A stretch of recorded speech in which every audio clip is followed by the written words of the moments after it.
कुछ समय पहले की बात है। गांव के एक मैदान में कुछ बच्चे क्रिकेट खेल रहे थे। उन्हीं बच्चों में से एक था विद्यार्थी शर्मा, उम्र 14 वर्ष।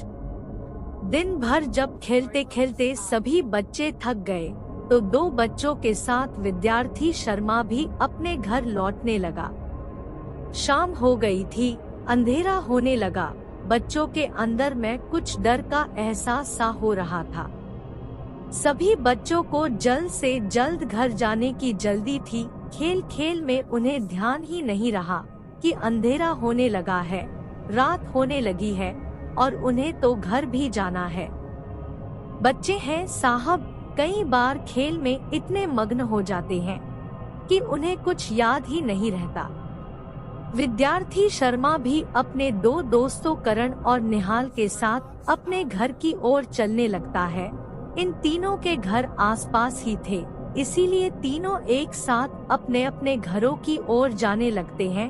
तीनों ही कुछ जल्दबाजी में थे, उन्हें डर लग रहा था। विद्यार्थी शर्मा, यार आज तो बहुत ज्यादा देर हो गई। माँ हमेशा कहती है कि अंधेरा होने से पहले ही घर आ जाया कर, वरना यक्षिणी पकड़ लेगी। यक्षिणी? हाँ, वही यक्षिणी जिसका जिक्र आपने अक्सर कहानियों में और अपने बड़े बुजुर्गों से सुना होगा। यक्षिणियाँ दो तरह की होती है।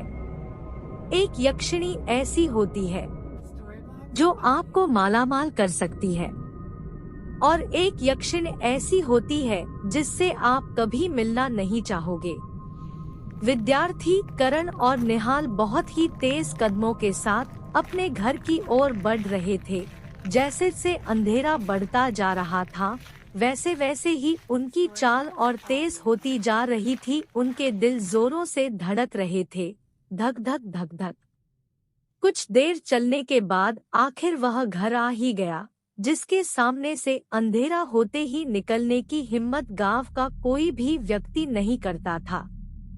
इस टूटे फूटे खंडहर से दिखने वाले यक्षिणी के घर के पास आते ही विद्यार्थी शर्मा ने हनुमान चालीसा का पाठ जोर शोर से शुरू कर दिया और जल्दी जल्दी उस घर के सामने से निकलने के लिए तीनों ने भागना शुरू कर दिया।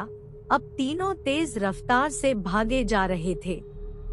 थोड़ी देर लगातार दौड़ने के बाद तीनों थक कर चूर हो गए। उनकी सांसें फूलने लगी, लेकिन उनकी जान में जान तब आई जब यक्षिणी का वो टूटा फूटा घर निकल गया। उन्हें अब अपने अपने घर दिखाई देने लगे थे।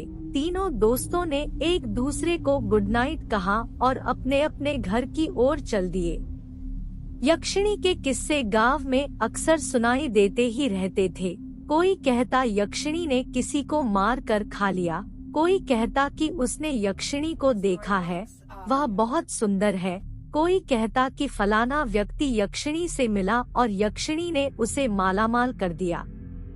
यक्षिणी के किस्से गांव वालों के लिए एक आम बात थी। हर गांव वाले के मुंह पर यक्षिणी के किस्से कहानियां रहती थी। लेकिन कहते हैं ना जीवन कभी नहीं रुकता, ना किसी के आने से ना किसी के जाने से जीवन चलता ही रहता है। ऐसे ही गांव वालों ने भी अब यक्षिणी के साथ जीना सीख लिया था। विद्यार्थी शर्मा भी अब 18 वर्ष का हो गया। उसे भी अब आगे की पढ़ाई करने के लिए दूर शहर किसी अच्छे से कॉलेज में एडमिशन लेना था, ताकि वह पढ़ाई कर एक अच्छी नौकरी पर जा सके और इसलिए वह कॉलेज की पढ़ाई के लिए इंदौर चला गया और कॉलेज के हॉस्टल में ही रहने लगा। विद्यार्थी शर्मा के लिए अब कॉलेज का हॉस्टल ही उसका घर था और हॉस्टल के दोस्त उसका परिवार।